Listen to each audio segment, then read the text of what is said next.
Welcome back to the Taste Test channel, and in this video we'll be taking an impartial look at different types of green tea from around the world to discover how some of the most popular varieties around the globe differ in taste.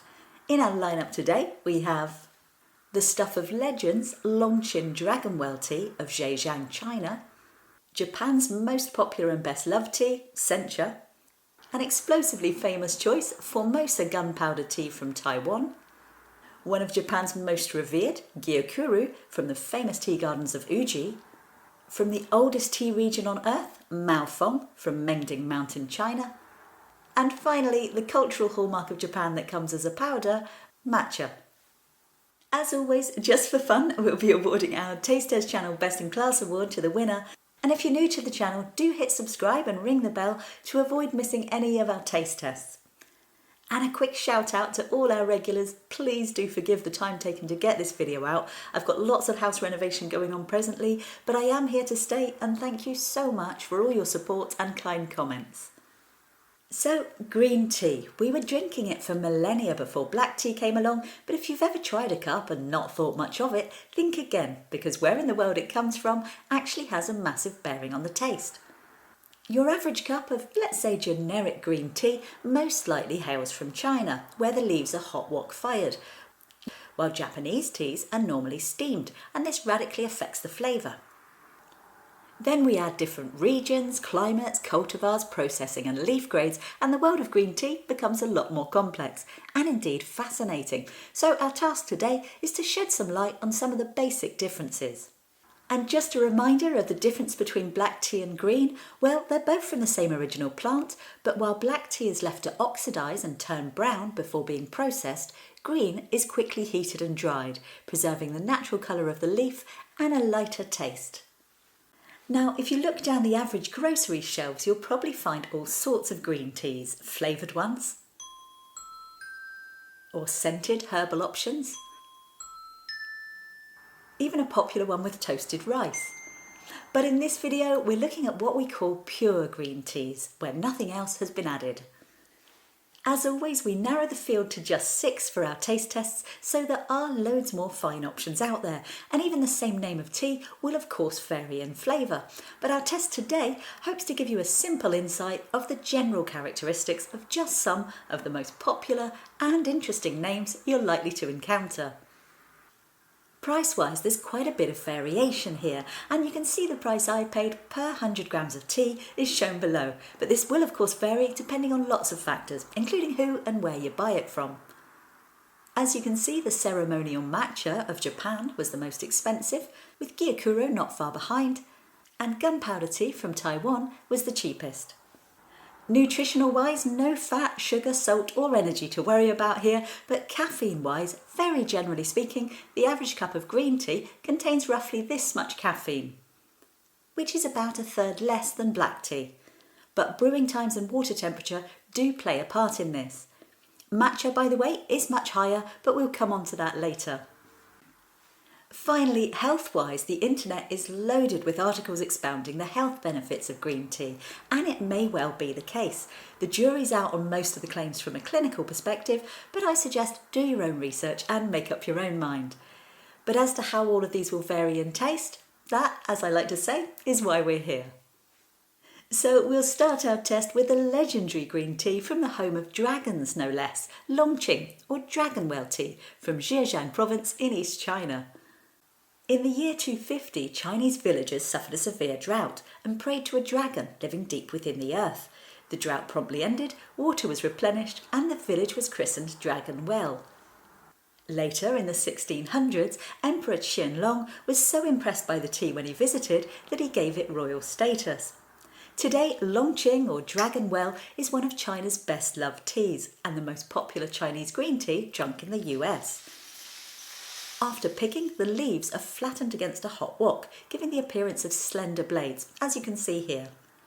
Authentic Dragon Well must be grown in Zhejiang province, and that's exactly where this pack from Whittards is from. And what we're going to do is open all the packs first, so we can compare the tea leaves visually, side by side, and then we'll move on to the tasting. So I'll look forward to trying it after we've opened the others. Next, Japan's most popular and best known tea, Sencha, which loosely means infused tea. Sencha accounts for a whopping 80% of all of Japan's tea, and the steaming process I mentioned earlier produces its vibrant colour and sweeter flavour. After steaming, the leaves are rolled and dried into distinct thin needle-like shapes. Most sencha comes from the Yabukita cultivar, but will often be a mix of leaves from different regions. However, the ones in this particular pack from Curious Teas were all grown in Kirishima, a volcanic region famous for its fine sencha, so I'm looking forward to trying it. Next, a world-famous name from Taiwan, Gunpowder Green Tea. Gunpowder tea originated in China in the Tang dynasty and is still widely produced there today, but since reaching Taiwan in the 1800s, they've gained a reputation for producing some of the very finest. Its name is said to come from its resemblance to tightly rolled gunpowder pellets, so much so that sailors were known to have refused to load it on their ships, fearing it would explode. Ironically, it's also said to have a slight smoky taste from the heating process needed to fully dry the tiny balls. Regardless, the tight rolling served a purpose, as it preserved the tea for longer, reduced damage and took up less space on long voyages. Today, gunpowder tea is still made by rolling each leaf into a pellet after heating. The leaves open up like flowers when water is added and sink slowly, adding, they say, a meditative bliss to the experience. This pack from tea enthusiasts is from Taipei County. Formosa, by the way, is simply a former name for Taiwan. Next, considered by many to be Japan's finest tea, Gyokuro. Gyokuro is shade grown, meaning its small delicate leaves are covered for several weeks before picking. This makes the tea greener, which we'll go into more when we come on to matcha, but it also helps sweeten it and lower astringency. The very finest Gyokuro is said to come from Uji in Kyoto, Japan's oldest tea growing region of over 800 years, from seeds first brought back by monks visiting China. Today, Japan's most expensive and premium teas are still grown in Uji, like this pack from Tilaira. So with the finest tea from the finest region, I am very much looking forward to trying it. Next, one of China's most famous teas, Mao Feng, meaning Fir Peak, after both the misty mountains it's grown in and the small white hairs found on the young leaves. And this particular Mao Feng is very special as it's from the oldest known tea region on the planet, Mengding Mountain in China, where wild tea domestication started over 2,000 years ago. Historically, the first 360 leaves were picked each spring and presented to the emperor. And even today, the mountain's famous teas are still much sought after. Mao Feng, which is grown in various regions of China by the way, uses just the first 2 leaves and buds from each shoot. This one from Curious Teas uses the young downy buds alone for the very finest tea. Finally, the Buddhist monk's elixir of long life, matcha, from Japan. Matcha, which has boomed in global popularity through the last decade, is distinct in that it comes as a powder that you mix fully into water and thereby consume entirely instead of an infusion. Because of this, health claims are intensified, as is of course the caffeine, up to 6 times more in fact, depending on how strong you like it. It was developed from compressed tea, which first arrived in Japan about 800 years ago by a Zen monk returning from China.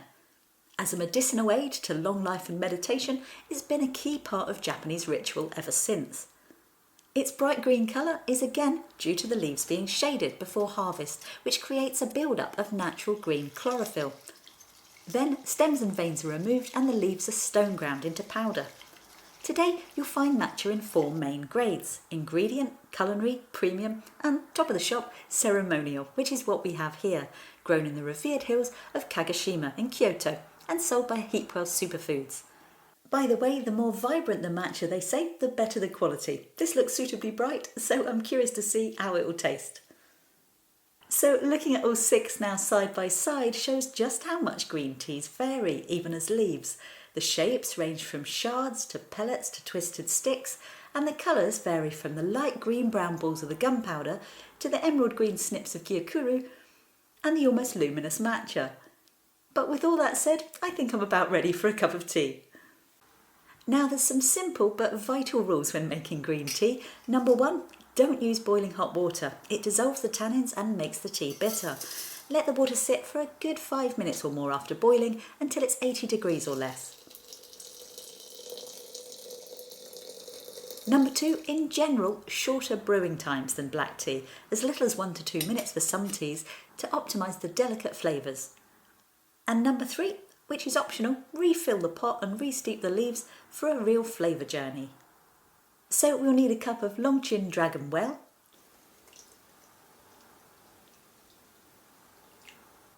Sencha, Gunpowder, Gyokuro, Mao Feng and Matcha. And now that we have our very different looking teas, let's move on to the tasting.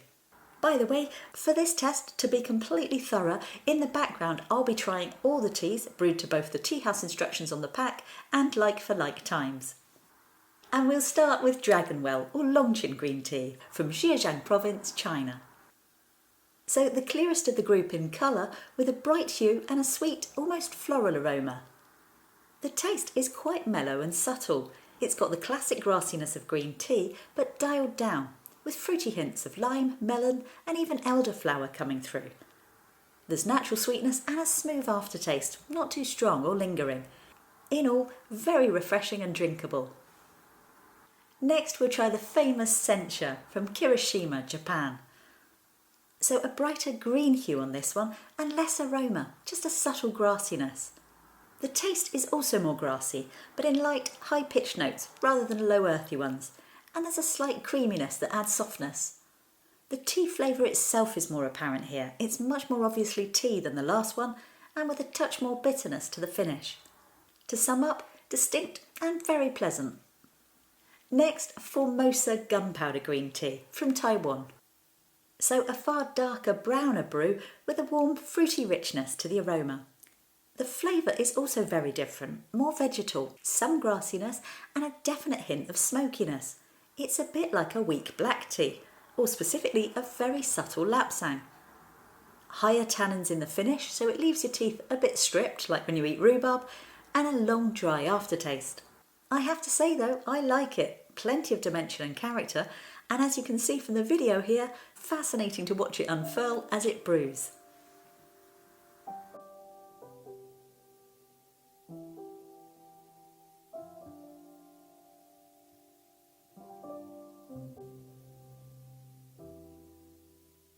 Next, the highly esteemed Gyokuro from the famous Uji region of Japan.